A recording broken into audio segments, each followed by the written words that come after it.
The one question I tell everyone, if your doctor's gonna put you on medication, ask them, how long do I have to take this? By the way, what's the US population that's overweight or obese? It's over half. I think it's like 68%. Yeah, I can look at somebody and say, man, that guy or girl is on a path. You've been in this space. I mean, you got almost 1 million followers on Instagram. What's your message? So I was addicted to, so I just got married. 2 months in, the woman I was having an affair with, she's like, just want you to know that I'm pregnant. Of course, the first thing I'm like, it's not mine. And I get in this vehicle called fitness, transform my body. If I can do it, I can teach other people how to do it too. It's a new high. It's a new high. You trade drugs for dumbbells. When I see somebody with a physique like yours, and I look at you and I'm like, it's more impressive that you have a physique that you have than it is having millions of dollars. If your goal is to have the highest vibration every single day possible, there's no room for alcohol in your life. I feel like now I need him to challenge me to never touch alcohol again. Put it down. Yeah, okay. I will. And I would implore any of you out there, do that with your friends. We're here to push out a message, and the message is what's really important.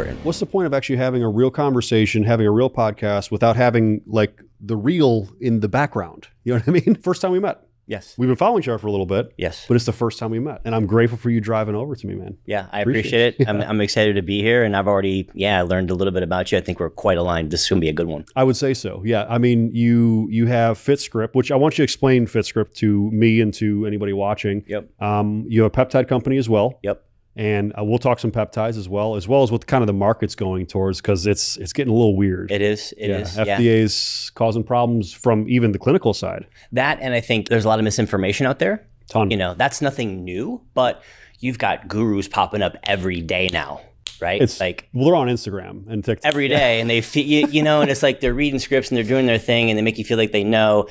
And it's really, you just got to take that stuff with a grain of salt. Yeah. And also taking certain peptide companies with a grain of salt, because there's a lot of bad actors out there that are putting out some very inferior products. Agreed. Either that are completely just, they don't work, just completely fake, or actually toxic. Did you see the ones were like coming out of China that were like had heavy metals in them or something? I did. What the hell?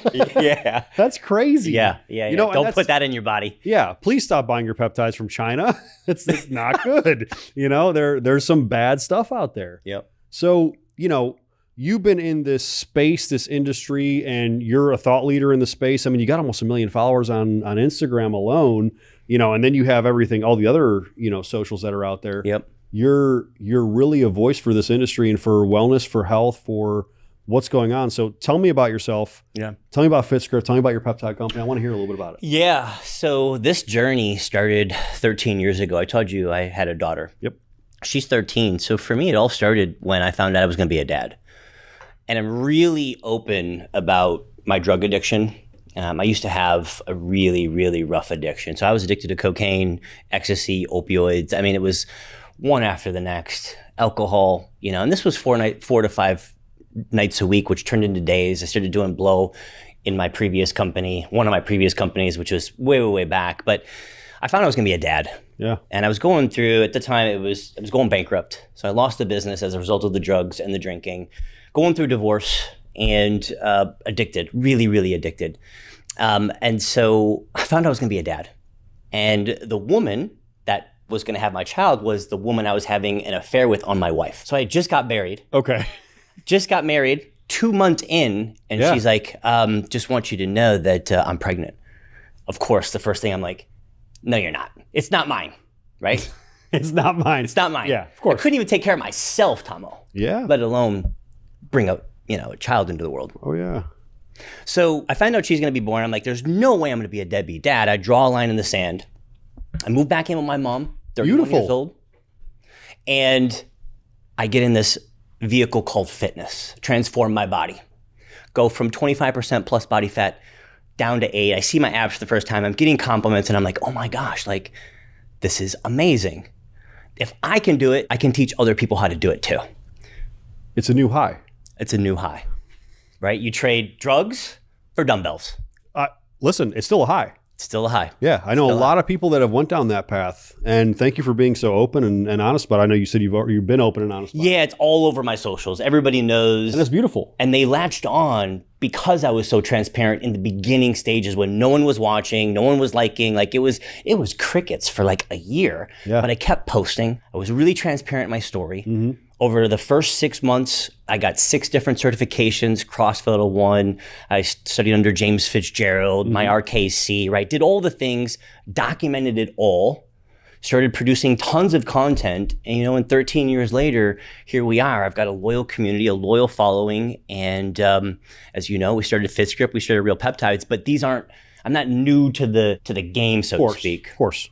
We created HitMax, which was like arguably the first PDF fitness program, follow along fitness program on IG. Wow. This was back, do you remember Shreds? Of course. So it was back in that day. Anybody that's over the age of maybe 35 remembers Shreds real well. Yep. Yeah. Yeah, Skinny Bunny Tea. Complete scam company, right? The whole thing. Well, okay. Yeah. I mean, it was get too harsh on you, Shreds, but you were kind of shit. Yeah. I mean, yes, the skinny teas and that I think was definitely pretty scammy. Yeah. But that was the age. That was sort of the golden age, the golden era of Instagram, right? We grew really, really fast. It was growing thousands, tens of thousands of followers. My page back then was Tomo Fit. Was it? Like everybody else's had a fit in the background. Mine still does. Morelli Fit. Yeah. But you're are you making fun of me? You're fully in it. You're fully in it. It's okay. Well, I kept mine. But mine back then was Tomo Fit because anybody that was in fitness was trying to do that. Yep. You know, I only went so far. And then I went more into the entrepreneurship space and the mindset space. And, you know, I'm building a bunch of businesses now, which you are as well. Yeah. But you're very rooted in the fitness space, which I love. Yeah. And I don't know if that's a good thing or a bad thing. I feel like it's right. Like part of me wants to share more about the entrepreneurial journey. Sure. But everybody wants the fitness because that's what they came to follow me for. So I kind of boxed myself in a little bit. Whereas I think you made the smart decision where now you can talk about all of the things and get really good engagement. I think though, you know, there's a special niche for everybody. Yeah. And I think this is your niche. But your business pages are thriving. Yeah. I looked at FitScript's Instagram today. That's close to 500,000 followers. Yeah. Yeah. So, you know, I look at social media in this very simple way. Why do I have social media? It's not for self-gratification. I don't care. At sometimes I wish I could throw this phone in the water and never look at social media again. You and me both, man. Oh my goodness. So why do I do it? Why do I spend so much time building my social media profile? So everything else around me in my ecosystem can build with it. Yeah. Because, you know, and I truly care about this. It's not so I can make money. You know, I'm at a point where the money thing is kind of like a moot point. Sure. Which is great. Yeah. Super cool place to be. Yep. But now I'm out for impact. I think you've got a really strong message. I think we use these channels to get, the true, right? Sure. The people are coming from the heart, which I know just by being in your presence, right? You're a heart-centered guy. Thank you, bro. We're here to push out a message. Yes. And the message is what's really important. What's your message? Give me your, like, and you can make it as short or as long as you want, but what is your message? Well, my mission is to advance and elevate the health of humanity. Simple, clear cut. And when I first started, it was all on the aesthetic side, right? Sure. It was all, we did custom meal plans and training programs. I had an app that I exited. I had a supplement company that I exited in 2020 called Detox, or 2021 called Detox Organics. Mm-hmm. And all of the aesthetic stuff it's great, right? When you look good, you feel good, you're confident. It's a big, big part. But I was falling apart on the inside. And you see so many of these bodybuilders and these really, really, really amazing, good-looking men and women dropping dead, right? And so it's like, it's really great to look good on the outside, but if you're falling apart on the inside, what's the point? What's the point? You know, what's the point? So aesthetics was what I did for a decade. Mm-hmm. 2 years ago, I bring out FitScript, and we've got functional medicine practitioners, we've got hormone doctors, we're running extensive labs. Because now, not only do I want to help you look good on the outside, because I know how important it is, I want to make sure that we're optimizing on the inside at the same time. I love that. Yeah. You know, I used to say it all the time, bodybuilding is not healthy. I know, I was a bodybuilder. Yeah. You know, it's not healthy. But you know what's cool is when you focus on the inside and the inner health first, a side effect of you getting healthy and really well and really optimal is having an excellent physique. Agreed. Where people look for the excellent physique. Yep. And then they end up destroying their inner health and that whole dynamic inside their body. for this only aesthetic purpose. You're exactly right. And you nailed it. And here's the thing, from my experience, when you focus on the outside, the why isn't big enough. Yeah. Right? If you just want a set of strong biceps or big pecs or a set of 6-pack abs, if that's the sole purpose, that fades fast. Sure. Right? It's like, it's going to be hard. It's going to require discipline. So I like to anchor my men in their family and their kids. Are you showing up for your kids every day? Are you showing them what's possible? I just wrote something, I had no idea we were going to have this type of conversation, but I just wrote something on my X this morning. I want to read it to you. Yeah. Because it just fits perfectly for what we're saying. So, are you a faith-based man? Yes. Perfect. Yeah. And I say this all the time if you've watched any of my stuff. Sure. I don't care what faith you believe in. It doesn't matter to me. If you believe in God and you have a moral compass and you're a good person, every single faith has good and bad people. Agreed. Yeah. So there's even bad and I do the Buddhists. same thing. And I do the same thing, right? I'm not here to tell you what to believe, but I'm here to say that you should probably believe in something. Something. Right? Yeah, outside of yourself. Yeah. Yeah. So this is what I wrote this morning. If you do not build this life with maximum effort, you are disrespecting your very creation. You disrespect God by not working on being in the best physical shape. You disrespect God by not working on being as smart as possible. You disrespect God by not working on being as capable as possible. You disrespect God by not working on having as much means as possible. Get to work. Love it. Love it. A mic drop. Right? That. I don't know. I just wrote it for no reason. And here's what that's going to lead to, right? That's true happiness. Yeah. What I have found, right, making money and having a nice body and the cars and all that stuff, that brings temporary happiness. Sure. But the true happiness is as a result of making progress every single day, the evolution of thyself, getting to know yourself and the evolution of thyself and making progress. You know, I say this, I say, you want to be happy? Find some way to make progress today. And it doesn't mean make more money. Right? Build a better body. Yeah. Increase your intellect. Learn how to play chess. That progress piece is the piece that really drives happiness. The destination, like people focus so much on that destination side. You know, when it comes to health and wellness. So how about the health and wellness side? Oh, well, you know, and let's just be clear for everybody that's watching. Your health and wellness journey requires a shitload of work. Yes. Like an enormous amount of work. If you think that you can take one of the peptides from him or come to my clinic and do hormone optimization or anything, and you're not going to have to work your ass off, you're wrong. You're wrong.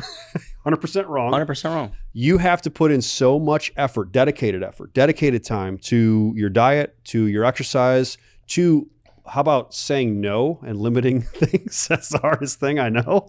You know, but the saying no part is one of the biggest things as well. So, you know, when I see somebody with a great physique, you're 44? I'll be 44 in November. You'll be 44 in November. Yeah. Happy early birthday. Thanks.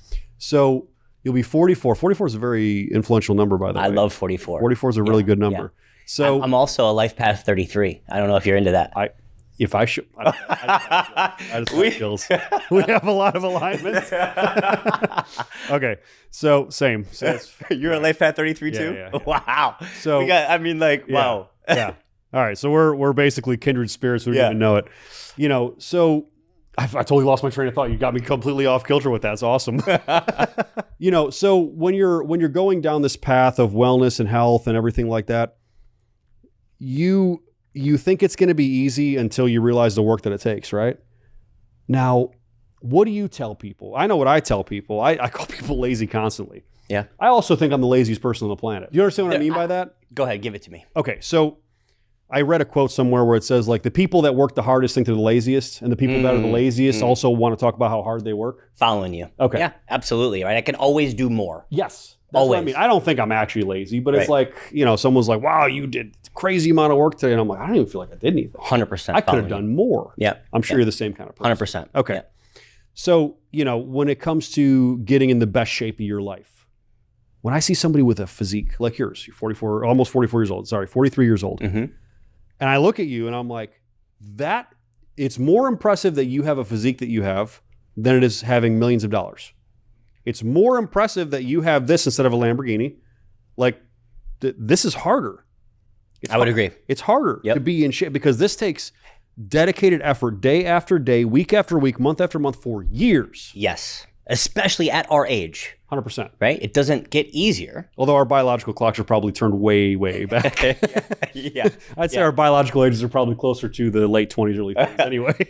Amen. But it you know, like it arguably gets harder. Yeah. And I'll say it like this. I'm more sore at 43, 44 than I was at 33 or 34. Sure. Right? I'm running, I'm still doing all the things, but it takes me longer to recover. I think that's probably, I think clearer cognitively. I've got tons of energy. Sure. I'm as strong as I was. It takes me a lot longer to recover. Yeah, there's only so much you can do from the anti-aging side, and you know, the peptides and the hormone optimization, like that's all great. But we're still aging. Yeah. And aging is inevitable. Yes, you know, and I talk about anti-aging all the time. There's no such thing as real anti-aging. It doesn't really work. There's no science behind anti-aging. Sure. It's a buzzword. It's a buzzword. Yeah. You know, can we slow down the degradation process that happens with aging? Absolutely. 100%. We're doing it right now. We do Yes. it all the time. Yep. You know? So, FitScript, and your other venture is Real peptides? Real Peptides. Yep. I'm a huge peptide guy. Yep. I can tell. We prescribe them. Yep. We prescribe them downstairs. We're on top of my clinic, by the way. Yeah. Yep. You know? I love the name too, Aspire. Thank you. It's great. Yeah. Yep. The way that I looked at it is, you know, the word aspire, you know, aspire to be. Yep. So something that you want to become, your rejuvenated self. And you can't aspire for anything if you don't have your health. 100%. Flat out. And that cheesy moniker, health is wealth. What's the one thing that you would give up? You'd give up all your money in the world if you were dying. Oh, absolutely. You know, and that's Yeah. what people wreck themselves getting to these certain places in life.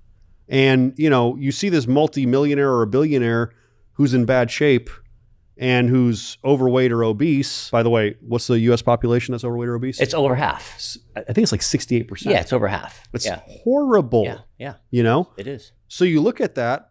Now, that person's going to die early. 100%. They're going to. I can look at somebody and say, man, that guy or girl Mm-hmm. is on a path. Sure. And that path, that trajectory, right, is Is not this- the one they want to be on. It's the sickness and death. Which is what society teaches us, right? The older you get, the sicker you get, right? The sick care system. I am not going to be the 80 or 90-year-old guy with the walker with tennis balls, the oxygen tank, the 16 different medications. The average American, 65 years and older, 16 different medications. How do you go from 1 to 16 without asking your doctor? The one question I tell everyone, if your doctor is going to put you on medication, ask him, how long do I have to take this? Sure. Because he's going to tell you, I think you probably got to be on it. Well, that's not a fix then. Yeah. Well, you're not fixing anything. It's just a Band-Aid.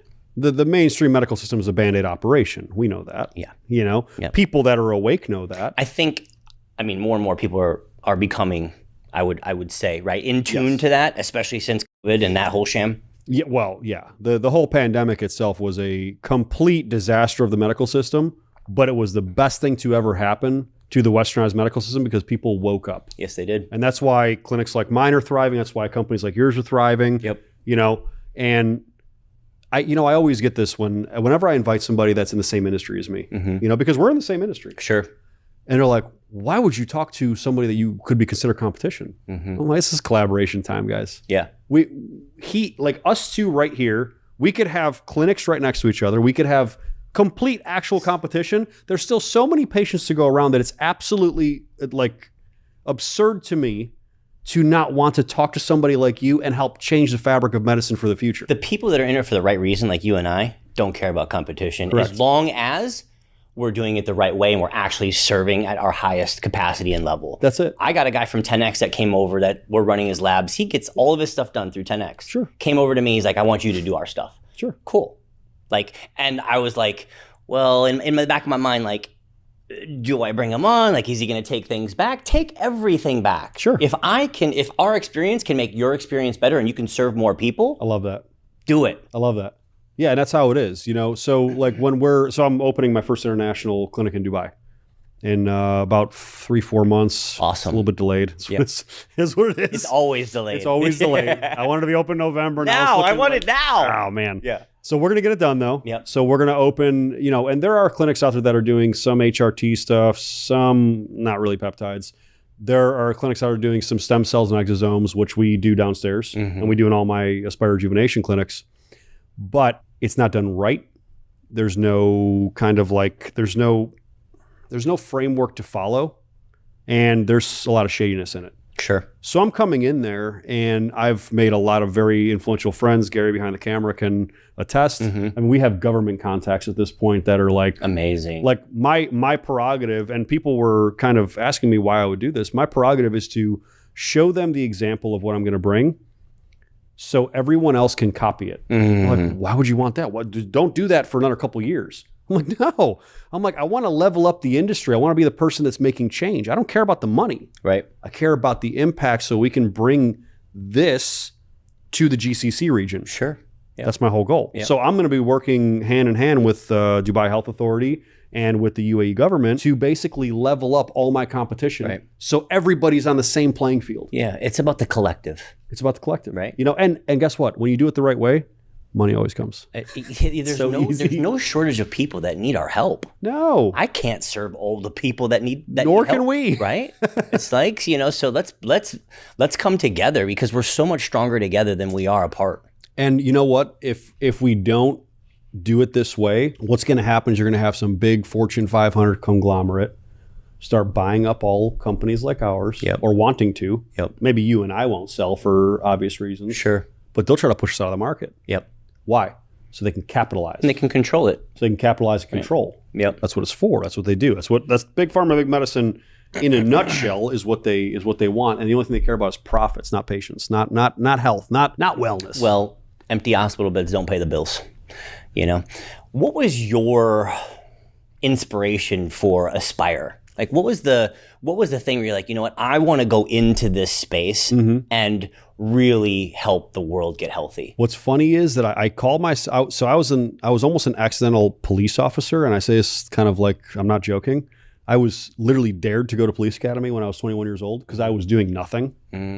I was in college. I was screwing off, whatever. I think I was actually a personal trainer at Bally's at the time. Okay. Bally's, I remember Bally's. Old school shit. Yeah. That's old school. Yeah. We just aged ourselves. So I was a personal trainer. I think I was studying exercise physiology or kinesiology or something like that. But I hated personal training. Sure. Couldn't stand it. Yeah. And two of my friends across the street, they were like, hey, you're in shape, whatever, you're not doing anything, you don't like what you're doing, why don't you just go to police academy? Just go try it out. Well, I go and do the physical test. Back then, you need to get a physical test. You need to pass it to get in. They weren't allowing fat cops to get in shape during. Oh, really? Yeah. The standards are way. The standards have changed. Jeez. Yeah. My goodness. Yeah. Now you could be a fat piece of shit and basically, yeah. Gary's an ex-firefighter, by the way, too. So, you know, we're ex-first responders, and we saw a lot of that. But, you know, I went to take this test, and then 3 weeks later, next thing I knew, I was a police officer. I was in police academy, and I wanted to be a police officer. I did it for 12 years. Accident. Happy accident. I learned a lot. I became the man who I was through that. What I'm sort of picking up, though, is you were dared, you were challenged. And that's a switch for us. 100%. Right? Yeah. Don't tell me I can't do something, or don't dare me, because I'm going to do it. So throughout my law enforcement career, and even before my law enforcement career, I started working out at 13 years old.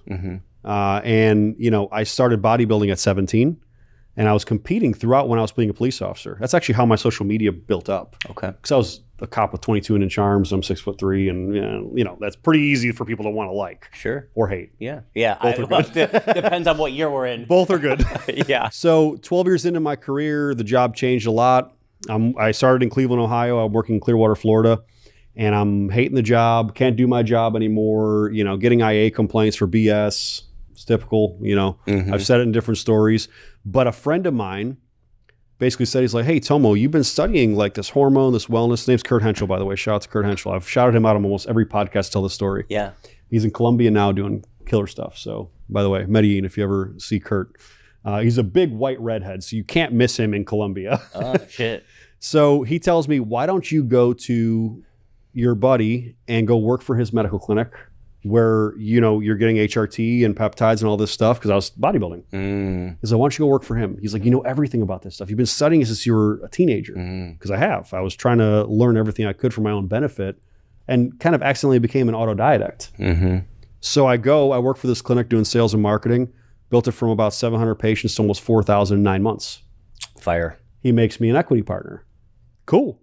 I'm now making more money than I ever have in my life. Then I get a phone call from a certain 3-letter agency, and I have to now leave this company because there's illegal things going on. And this is back in Clearwater, Tampa area. This is Clearwater, Tampa area, and this is in 2018. Okay. No, I'm sorry, 2019. So I now have to make a decision: go back to police work, or Which you hated. yeah. And I didn't want to do that. Right. You know, I'm making in 1 month what I was making in 6 months as a police officer. Sure. So you know, I can't go back. So do I take everything that I've learned to do and not to do? Don't do illegal stuff, obviously. Yep. So do I do that, take that, and put my entire life savings, get loans, do whatever, put myself in tremendous debt, and build what I believe is the right thing for me? Sure. Or do I go back to police work? Well, obviously, Yep. I took the path of resistance Yep. and challenge. Yep. And, you know, I would have been very happy staying in that company if that guy wasn't doing illegal things. I was very happy being a minority partner and building that company for him. And I was grateful for what I had. For whatever reason, Well, God had different plans. got a different plans. Yeah. And, you know, now I'm here. So late 2019, I get my own clinic open. 2020, I eliminate all partners. I'm on my own. And I mean, I didn't pay myself until 3 years in. You know, and there were times when I had this clinic open, everybody's like, "Oh, entrepreneurship is great." Yeah, so during my entrepreneurship, It's not always great. No, It's not always great. It's not supposed to. We got to eat shit to get to the, you know. Speaking of eating, I've been to the grocery store and I couldn't afford to buy groceries because all the bills came first for the clinic. Yeah. I had to pay my staff their salaries. I had to pay the rent for the building. I had to pay for the insurance before I fed myself. That's real entrepreneurship. Yeah. That's actually what it takes. Yeah. You know what I mean? Been So there. that's where my journey, yeah, of course. Yeah. If you haven't been there, I would say you're either hiding it or someone gave it to you. But I know real entrepreneurs when I see them. Yep. The real grit. Right. You know what I mean? So that's the story of how kind of this came about. And again, I didn't want to be an entrepreneur. I was forced to it. I didn't even want to be a cop. I was kind of talked into it. You know, but I was never scared to do something outside of the norm, Sure. outside of my realm, which is why I'm building a clinic in Dubai. Like, why the hell would you do that? Yeah. I love that. I think that's awesome. Yeah. I think it's a great market too. 100%. Yeah. Yeah, and the whole point is that I love that area. I love the people there, and nothing like this exists. So let's make this place better. I love it. Yeah. Now with you, you know, your story and your outlook and prowess, what are some of the major things that you see in health and medicine and, you know, with your companies, what are you seeing in the marketplace? Because, you know, I'm more on the entrepreneur side now. Sure. Yes, I speak about this all the time, but you're also doing it. You know, you're doing it. Most of your content is on the fitness and the wellness side. Yes. Yeah. I talk about a lot more than that.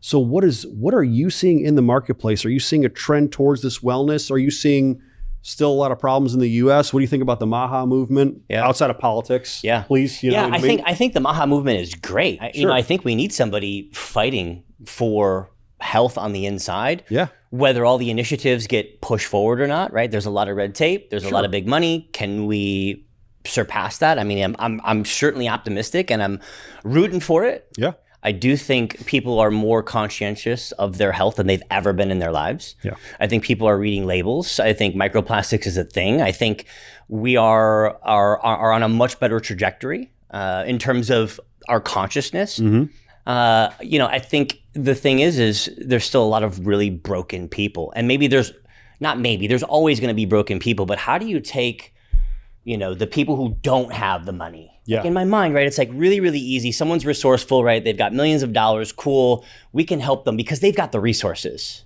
right? What do we build to make sure that nobody gets left behind, right? The people who can't afford a FitScript or can't afford to come to Aspire. Yeah. How do we get to them? What can we create to move the needle for that segment of the population? Yeah. I mean, Tough, right? I think the only answer to that is preventative measures, making sure people understand that there are healthy food options, make healthy food affordable. How about that? Yeah. How about you know, how about making healthy food affordable? I don't know what that even looks like, you know, but my heart goes out to them. It you know, sucks. There's you know, part of my mission with FitScript is to get to a place where I can take a portion of the revenue or a profit and help those people. I love it. Now, I don't want to help people who don't want to be helped.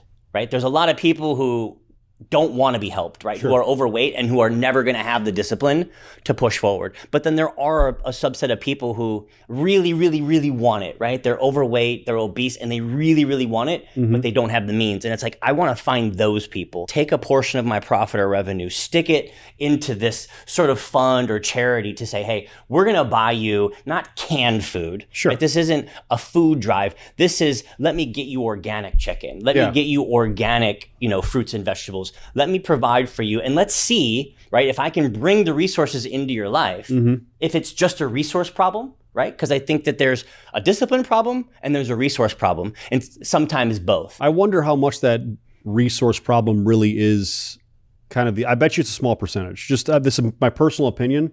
I think that the resource problem is less of an issue than the discipline and the education problem. I would agree.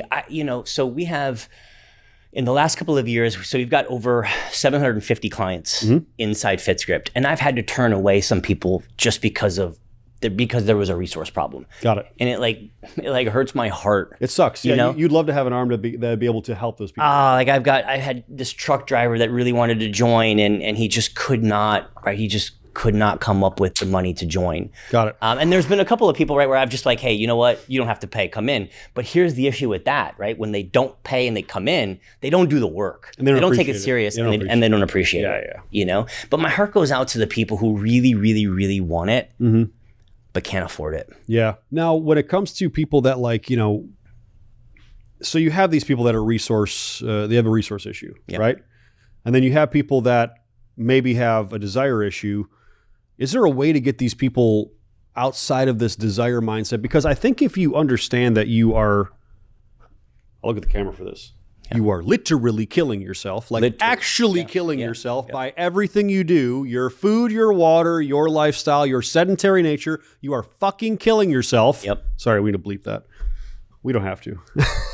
I think the F word just adds emphasis. It's real. You're killing yourself, right? Yeah. So that's maddening to me. It's maddening to me that people don't understand the fact that hey, you're eating all these, I harp on seed oils constantly because they're inflammatory. Sorry. And inflammation is basically the root cause. It's the predecessor to disease. Absolutely. You nailed it. Yep. So you have these people eating all these seed oils, all these artificial colors, these preservatives, all of this weird processed garbage. If you know this, because he's telling it to you, you see it online, you probably just swipe right past it and go to some stupid ass TikTok video. Ouch. Sorry.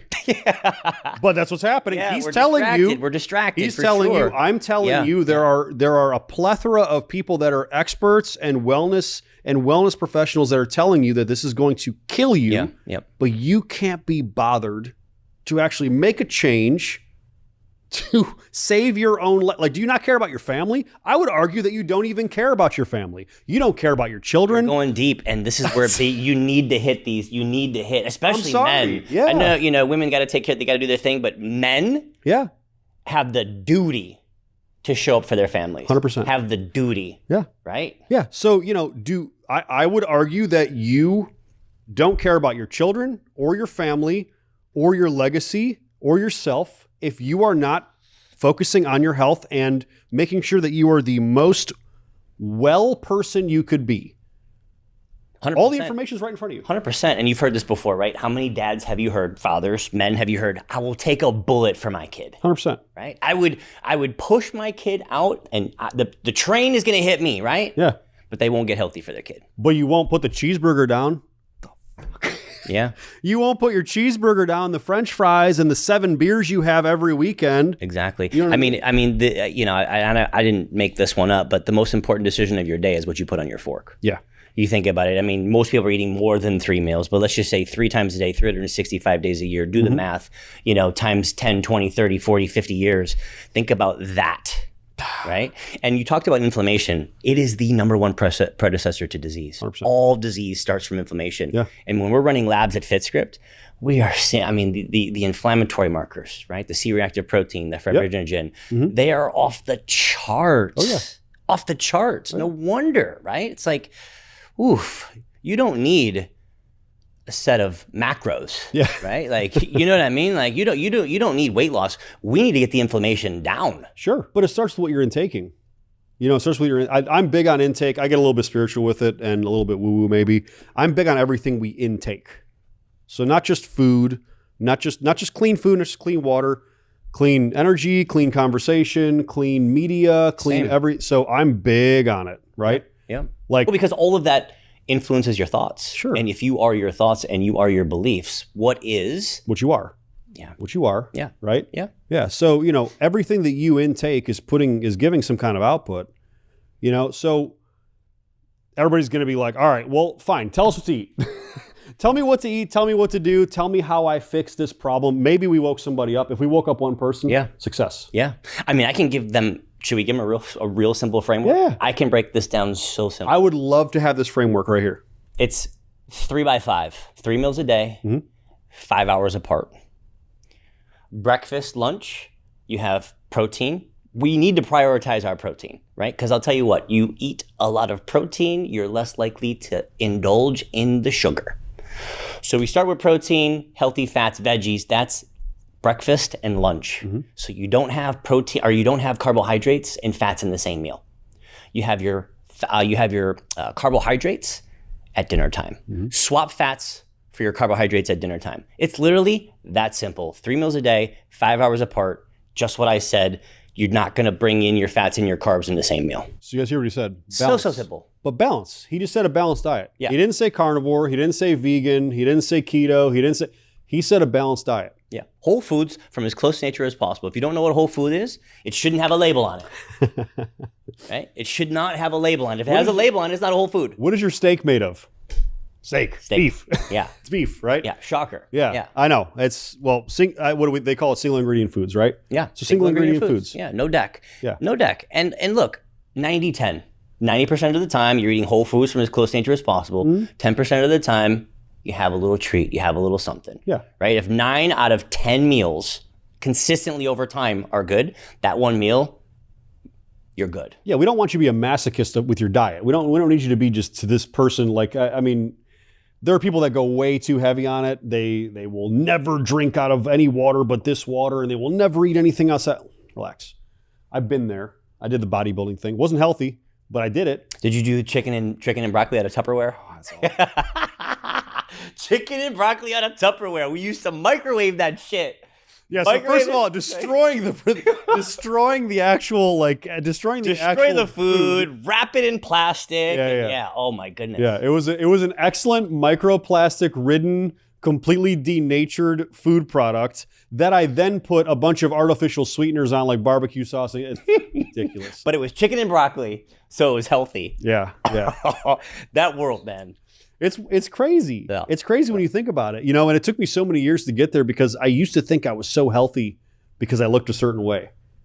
And then I realized what real health was. Well, I'll tell you something. So 3 years ago, I was healthy on the outside. Yeah. So I thought, I look in the mirror, right? But something was off. Got my labs done, which was the reason why I started FitScript. And one of my practitioners, my chief functional medicine officer, found the early onset of cardiovascular disease. Right? So my trajectory, right? We're all on a trajectory. Every single one of us right here today, we're all on a trajectory. Your habits dictate that trajectory. Yep. So now we slap these guys in the face with these 80 pages of data. So FitScript, 120 markers turns into 80 pages of data. You are literally, oh my goodness, okay. I better do something. Yeah. Because if I don't, this doesn't look so good. Yeah, so you're giving them these data sets that are saying, you're going to die. You're going to die. It may not be tomorrow. It's not going to be today. But you will come down with this detrimental issue in health that you will have to then deal with later on. You are on track for cardiovascular disease. Beautiful. Yeah. That's it. So if you continue to do what you're doing, this is the outcome. Sure. But I mean, we can say that for pretty much almost 70% of the United States right now. Yeah, we can. All of you being overweight and obese, and I'm sorry, the body positivity movement, all that bullshit. Wow. Yeah. We could go there too. I mean, I'm not even being mean. No. I want you to be positive about your body. But if you are 150 pounds overweight, shut the fuck up. Yeah. Shut up. Yeah. Yeah. The dad bod is not a good look. The dad bod looks like shit. It's not a good look. No, it's bad. But you hear it's like, so you see I love when women say this on social media, by the way. I want the dad bod. I prefer the dad bod over the guy with abs. I'm like, you're gonna fuck the guy with abs. The pool boy's the guy with the abs. You're gonna have sex with him behind your husband's back eventually. What you're saying was that so mean? What Sorry. you're saying is that you are insecure, right? And that you don't, like, right? You probably got a little weight on you, right? You don't want him to look really, really good and dialed, because then you've got to take a look at yourself in the mirror and say, well, gosh, I'm really out of shape. I mean, that's really what it is. Which is crazy, because, when you're in a real relationship, you should be leveling each other up anyway. 100%. I want the woman that I'm with to be in the best shape of her life. That's normal. Yes. I want you to be healthy just like me. Yes. So we can raise our children healthy. Yes. So we can have a healthy family and a healthy ecosystem. Yes. It blows my mind. I've got guys who get shit from their families, who get shit from their wives. Oh, all the time. Oh, well, what am I going to do? Here's what I want you to do. I want you to sit across the table from your wife and have a really heartfelt conversation. Mm-hmm. Look her in the eyes and say, hey, honey, I realize that I am not my best, and I haven't been my best. You deserve your best. These kids deserve their best. Can you please, and I know I've tried things and they haven't worked and I've fallen off, but please, honey, support me in this. Please support me. I need your love. I need your support. Please support me in this so I can become a better man for you and for these kids. Man. Right? If she cares at all, if she cares at all about this relationship. And if she is not saying, yes, honey, I support you, let's do this together, divorce her. Yeah. Yeah. I mean, this just went full circle from the time when I just called everybody out saying that you don't care about your family and your kids and yourself if you don't get healthy. It's real. So if you ever see the people, I'm sure this happens to you, it happens to me, it happens to Gary, it happens to all of us. Why can't you just have a little fun? Why can't you just relax? What, because I'm not getting fucking drunk with you every Saturday night? Why? Because I'm not eating constant cheeseburgers with you and I don't want to go out to eat every single time because I meal prep? And why is that fun? Why is that? Now you're speaking to somebody who could only have fun if there was alcohol. This is why I'm kind of bringing it up to you. It's like, because, these are real things that people say to each other. Real things. Yeah. I could not have fun without alcohol. And after 2 drinks, I was searching the bar for the guy who had the cocaine. I was looking for an 8-ball. Immediately triggered that. Mm-hmm. And I couldn't have fun for the better part of a decade without alcohol and drugs in my life. Couldn't do it. Yeah. But that is fun for a lot of people. Sure. And they can't have fun without processed foods, right? Wings, potato chips, fantasy football, all of that stuff. And then, right, the toxic, the poison, the alcohol, and the drugs. Yeah. So, why is that fun? And why is somebody that doesn't do that shamed? It's a very strange phenomenon, right? And I look at it again as people, it's cope. It's major cope. These people are just trying to cope with their reality, and they're trying to justify the fact that they are too lazy and just too arrogant. I don't even know if it's lazy. I think it's just arrogant. Yeah, or, in a lot of cases, my case, right, I was running from pain. I was numbing myself. Sure. There was a lot of pain, a lot of childhood. I don't like to use the word trauma as a man. I think stuck energy is better. Trauma is important for a man. Trauma is the most important thing for a man. Yeah, I think. I like because when I think of trauma, I think of energy that is stuck. Yeah. That hasn't been released. Well, you haven't given yourself the opportunity to learn from it, develop from it, and move on from it. Yeah. Yep. Exactly. Yeah. So a lot of stuck energy, a lot of trauma, childhood, father, right? Just that whole piece. Mm-hmm. And so drugs was a way to numb myself. Sure. Drugs was a way to run from it, to escape from it, instead of looking myself in the mirror and saying, man, you're God's highest form of creation. Right? Like, you're the greatest project that you will ever work on. Mm-hmm. What are you doing? Yeah. Yeah. Do you think it's the same thing that people do with food that you just kind of explained? I think food is an addiction. Absolutely. 1,000%. Sugar is definitely addicting. They say sugar is almost addicting as cocaine or more. They do. Did you see that study? Can't you agree? I think so. I mean, you have a little bit of it. Can you have a little bit and not want a little bit more? Have you ever had like one Sour Patch Kid?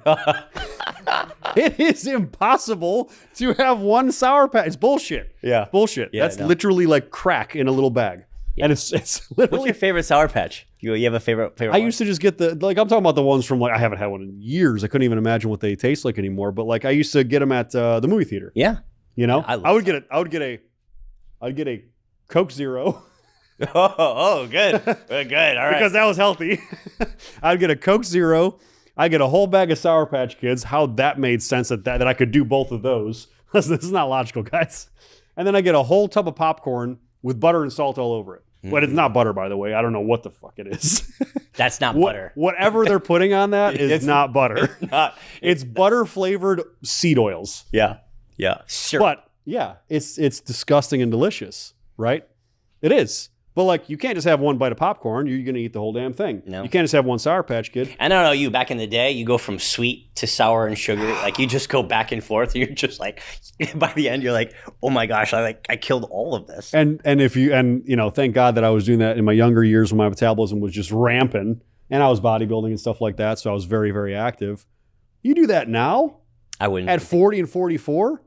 We're going to be fat and sick. No, my sugar now, a little bit of dark chocolate. I love dark chocolate. Dark chocolate's good. Dark chocolate is dark chocolate. I like dark chocolate almonds. Yeah. No, I find little ways to have sweets, but I really love fruit. Fruit, yeah. So kiwi is huge for me. You like kiwi? I love kiwi. Watermelon. What? Watermelon's awesome. yeah.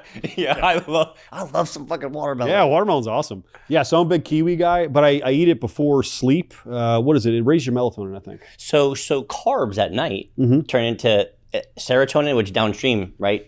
Melatonin. Let's go with this because people are like, why would he tell me to eat carbohydrates at night? I'm going to get fat. You get the best sleep with carbohydrates at night. So what about, and I know where you're going with this. Yeah. For all the people that are saying, well, carbohydrates at night is going to turn into sugar, which is going to turn into fat. If you're eating carbohydrates all throughout the day, right, that's what turns into fat, right? Yeah. I just gave you the 3x5. Yep. And I said specifically, do not have carbs for your first 2 meals, right? And then you could have carbs for your third meal. You have carbs at your third meal right before bed. Not And right before bed. So 2 to 3 hours before bed. I was going to say, because if you eat right before bed, it actually disrupts your sleep. Yeah, you do not want to eat. So if you can, 3 hours. Got it. Right? Because if your body's digesting, it can't be resting. Yeah. So very, very important. You're wearing a Whoop, I wear an Oura Ring. You will see, and I know for a fact that if you eat close to bedtime, you're going to see it in your Whoop score or in your Oura Ring. You will see that. I slept so well last night, bro. Did you? Yeah. And you ate right before bed? No. Oh. No. Okay. Oh, that wasn't the point. Oh. What I'm saying is I thought you were trying to prove me wrong here. No. Tomo says you could eat right before bed. Look, I'm going to show you my... No. So, but the cool thing was that I haven't slept well because I've been just going so hard over and over and over again. And I finally, 87% sleep, 89% recovery. Nice. All my health monitors within range, 63 resting heart rate. Feeling great, bro. Good. Feeling amazing. That's amazing. But why does this make me feel so good? Because I could have woke up without this data. Yep. And I could have felt just as good. But seeing it gives me a little bit of like a First thing I do is I check that Oura Ring. Well, and people are like, oh, well, don't you just know if you feel good? Yeah. But isn't it great to have data? Which is what you do with your labs with FitScript, which is what we do with our labs and diagnostics with Aspire. Yeah. We let data drive the decision making. Correct. And what we are giving collectively to our clients, our patients, is certainty. Yeah. Right? Because there's so much misinformation out there. Follow the carnivore, follow the paleo, if it fits your macros, calories in, calories out, right? It's like, what do I do? Yeah. Do I take, what's the really popular greens drink? A1? Oh, AG1? AG1. Trash. Right. Garbage, by the way, my opinion. I agree. I totally agree. This will not be sponsored by AG1, by the way. So I agree, right? But your aunt or your uncle says, oh my gosh, this AG1 has made me feel really, really good. So you think by taking it, right, that's the solution. Yeah. But the truth is, right, is that nobody knows what's right for you. All of the guys preaching carnivore don't know what's right for you. All of the guys preaching vegan don't know what's right for you. Right? Oh, you do not want to eat how I eat. You'll get fat. Wait, you eat? Yeah. Because you eat tons of fat. I eat an enormous amount of calories. I eat an enormous amount of fat and an enormous amount of protein. Right. My meals, one sitting, it's like, they're like, how the hell did you just eat that? Well, You're a big guy, though. I'm 6'3". I'm 6'3". I'm like 225. I'm fairly well muscled. I've also been training for well over 25 years. Right, you get away with more. I know how I need to eat. If I told you, if somebody asked me, well, can you send me your diet so I can like look? I'm like, you're going to get fat. Right. Can't do it. Right. Same with, I can't do your diet, you can't do mine. We don't know anybody's perfect formula, which is why data-driven is so amazing. It's the only way, in my opinion. Yeah, I love it. I'm not following anything that anybody says. I'm running extensive labs, and I'm going to do my nutrition, my training, and supplementation all based on what the data tells me is best for me and my goals. Now, do you think that some of these more extreme or fringe diets, do you think that these are right for some people, or do you think that, I think we all still kind of go back to balance, is my personal opinion. What's your thoughts on like vegan diet, vegetarian, pescatarian, carnivore? Like, what's your thoughts? There's a time and a place for everything. Okay. And I'll give you a perfect example. So I've had guys come in to FitScript who have been extreme carnivore. And we see some surprising things in the labs, because these guys are fighting me all the way in. No, carnivore is the best. Carnivore is the best. Let's just look at the data. Sure. Maybe it is the best. Sure. But let's just look at the data. And we've had some guys that are in, gut health, a lot of really, really big challenges for these guys. Sure. Then we've had people who have come in just kind of doing their thing, and we've had to put them on a carnivore diet because they've had gut health challenges, and that was what was right for them based on the labs and the data. So we also do DNA testing, we do stool tests, we do hormone mapping, speed of aging, we do all of it. Yeah, love it. You come in with labs first, extensive labs, and then that is going to dictate what the next step is. Yeah. I'm not selling you all of our tests on day one. I'm saying we don't know what tests you need. Yeah, so you're starting at step one, and then you're allowing data to drive that path for them. 100%. That's how it should be. Every step. What does the data say? What does the data say? What does the data say? And, we're doing custom nutrition based on, inflammatory markers, what's your blood glucose look like, what's your lipid profile, right? Those things to then determine, is a Mediterranean diet best for you? Is a paleo diet? Do you need to do some autoimmune? Do you need carnivore to reset some things? Do you need some intermittent fasting? Will that serve you? Yeah. Because all of these modalities and tools have a time and a place, but it's not something that you should just say, oh, he's doing that, let me do that too. Yes. I can't stand the gurus that go online and say, everybody needs to do intermittent fasting. Right. No, you don't. No. Everyone needs to be vegan. No, you definitely don't. Everybody needs to be carnivore. You definitely don't. Does it all go back to balance at the end? Like, do you think all those diets end up going back to more of a balanced approach at the end of the journey? Should it? As we're moving through, right? Yeah. So carnivore is usually for a month or 2 months, Sure. right? For some people who have some really serious gut health problems, right? We do an elimination diet, but then we reintroduce these foods one by one, right? Because the truth is, no matter what any of these gurus are telling you about oxalates and all this bullshit, right? Like, we need a healthy diet full of fruits and vegetables, varying meats, right? If you think about our ancestors 2,000 years ago, right? They ate what they found, right? If there was a berry on a bush and they were hungry, they ate the berry. If there was, a turnip or, some spinach over here to the left, they got it and they ate it, right? And so in my mind, logic is like, just eat real whole foods. We should vary those whole foods. And if we're having problems like bloat and things and digestive issues as a result of what we're eating, that's a deeper issue that stems from something going on in the gut that needs to be repaired so that you can eat these foods. Sure. Because these people who go on carnivore and say, it made me feel great. Okay, well, have some broccoli again because you won't feel great. You shouldn't never not be able to have broccoli, right? You need to clean out the gut, deal with the gut, reintroduce the food so that you can have a healthy balance and a healthy diet full of all the things that I just mentioned. Yeah, I don't really avoid any foods in my diet. I don't have to avoid any foods in my diet. There you go. Because my gut is optimized. Yeah. Right? Like I can eat what I want, I love that. Yeah, I mean, the people that are saying, "Oh, this hurts my stomach, you have a gut problem, number one. Yeah, likely. Number two, what are you actually eating? Again, so people talk about what is it called? Celiac disease? Celiac. There's a number of autoimmune disorders, right? Sure. But Well, celiac's one of them. Celiac's the one with gluten. Tolerance. That's what it is. Yeah. Yep. Which I think the guy that made celiac originally ended up saying it was fake later on, but then it was like not really about the gluten. It was more about all the shit that was in the actual wheat. Sure. So they're like, well, why don't I have a gluten problem in Europe?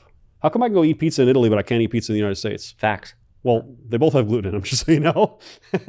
It's not the gluten, it's all the processing and all the bullshit. Yep. You go look at a loaf of bread. How many ingredients are in a loaf of bread when you go to your local grocery store? It is absurd. Yeah, it's like this big. Yeah, it's like 12 to 15 No, we ingredients. needed that many ingredients. If you're lucky. So there's a grocery store down the street. Sprouts, that's right over there. Sprouts down the street. It's a grocery store right over here. I don't know if you've ever. Yeah, we have. Yep. You have it. So Yeah. they have 3 ingredient bread. Mm. Water, salt, or no, 4 ingredient. Water, salt, yeast, flour. Yeah. That's it. That's bread. That's what bread is. Yep. You know what I mean? Yep. So it's, what you're putting in your body, yeah, that's going to make an impact. So you think you're like eliminating these things that are a problem. It's probably you need to eliminate the processed foods that you think are okay. Artificial sweeteners, get rid of them. Yeah, I look, there's a lot of people online that say there's no issues with artificial sweeteners. I have a big issue with them. I think they're problematic. Science says they're problematic. Yeah, it's not really hard to see the data on that. Yeah. No, I think they're problematic. And at the end of the day too, I think alcohol is a big problem. Huge. Right? So you got these people who can't eat certain foods and they're binge drinking on the weekend. It's like, okay, is it really the foods or is it the alcohol and the toxicity? I mean, your body is so toxic, right? Because of all the poison that you're putting in it, Yeah. Friday, Saturday, Sunday. You've got to look at the whole sort of picture and scope of these, sort of daily habits that people have. Yeah. Is any alcohol technically okay from a health perspective? I don't subscribe to alcohol at all. Technically, no. No. So The no, answer is there's no health. No. The glass of wine a day is bullshit. It's bullshit. It's bullshit. I don't subscribe, and you're talking about somebody that was sure. like, Yeah. I mean, AA meetings, I did the whole thing. Yeah. Right. I am not alcoholic. I have never been an alcoholic, but I know alcohol is bad for me. Yeah. Yet sometimes I will still have a drink. Mm-hmm. Okay. So I'm understanding what I'm prescribing to, but then I also realize that I feel like shit after. Yeah. My workouts suffer. Everything suffers. Yep. Sleep is wrecked. You know where I Wrecked. didn't drink the entire last trip, Dubai. I didn't drink once that entire Dubai trip. Nice. I felt great. Okay. So you know what I mean? So it's like you think about these things, and I'm not telling everybody to quit drinking totally, although it is the healthiest. I am. You can. I'm going to tell everybody to Tell 'em. stop. Put the fucking booze down. Tell them. Yeah. There's look, if your goal is to have the highest vibration every single day possible, right? If your goal is to be the best you can be possible, Sure. there's no room for alcohol in your life. I love it. There's just not, in my opinion. I feel like now I need him to challenge me to never touch alcohol again. Do it. Do it. Put it down. All right. Deal. Yeah. I will. It's just not good for you. No, I love it. I love it because you know what? I talk about this all the time about accountability. Yeah. I don't have a lot of people that I have a high level of respect with, outside of my own staff and family and things like that. Yeah. This is the first day we met. Yeah. I just said something like, I'm not going to tell you to put down alcohol. You're like, no, fuck that. I am. Yeah. Yeah. So you know what? Tell me to put down the Put alcohol. it down. Yeah. And then, put it down. and then you know what? Send me a reminder. Send me a text sometime. Be like, hey, no alcohol. Don't forget. I will. Don't forget. I will do that. I appreciate it. Yeah. I would be honored to do that. And I would implore any of you out there that want to really go through this health journey and this wellness journey, do that with your friends. You don't need alcohol to have fun. You don't have to have it. I like nicotine. Mm-hmm. I do too. Yeah. I like smoking shisha. I like having a cigar. Yep. I know it's not the best thing for me. I'm Right. aware. Sure. Right. I get it. Right. You know? But do that. Okay. Yeah. And get rid of the alcohol. Yeah. Well, alcohol is going to probably be the most poisonous thing for you in those things. Absolutely. It's so toxic. It is terrible for your body. Yeah. We see it in labs, people that come in drinking, their liver, their kidneys, I mean, their bodies are wrecked, man. Yeah. You want to talk about inflammation? We were just talking about it. Talk about inflammation. Because here's the thing, right? It's alcohol. We say alcohol, but really it's just tons of fucking sugar, Yeah. Yeah. right? It's just tons of sugar. Yeah. You can't be at your best. You are such a high profile guy, right? You've got businesses, you look great, poised, man. Appreciate you. Poised, right? There's no room for alcohol in your life. No, it really isn't. There's yeah. No, I love this, man. So real quick, before we wrap up, Yep. can you give somebody maybe just 3 to 5 pieces of advice from you, from the founder of FitScript, with your peptide company, with your mindset, with your brand, with your social media presence, and I'll have you drop all those links as well. We'll put them all in the bio, guys. Give me 3 to 5 things that you would just tell anybody that would watch this to just focus on, to just live a better life, live a healthier life. Give me something like that. I think first things first, right? You have to have the desire to want to change. Mm-hmm. And you have to have, sort of a reason or a why that kind of anchors you to stepping into the man you know you should be, right? And so I always start with a band's belief system, because usually the reason why someone hasn't changed is because they don't believe they can, or they don't even know what they want, right? So it's like, what do you want, right? I want to be a man that's capable, that's confident, that's strong, right? I want to show up for my family. I want to show my kids what's possible, right? Instead of my kids looking at the guy with the Lambo and saying, "Oh, dad, he's got a Lambo." I want to be the fucking guy with the Lambo. Yeah. Right? I want to be the guy that shows my kids what's possible. I don't want other men to show my kids what's possible. Right? So if we take a look at all that, we say health has got to be a huge piece of this, because I can't be my best without my health. Challenge the belief system first and start thinking about, who do I want to be? How do I want to show up? What do I want to look like? And really obsess on that, and then anchor it back to a why. And if you've got kids, they should be the why. So I think we've got to get the beliefs right. And we've got to realize that we are just these souls, these beings that get to take these bodies, right? This form, and we're just collective conditioning. And that's what we carry around with us. And why do you believe what you believe? Is it because your mom, your dad, your cousin, teacher, right? Maybe your coach told you that that's what you should believe, and because you know they love you, you automatically download those beliefs, and you're like, okay, cool, I'll believe what you believe.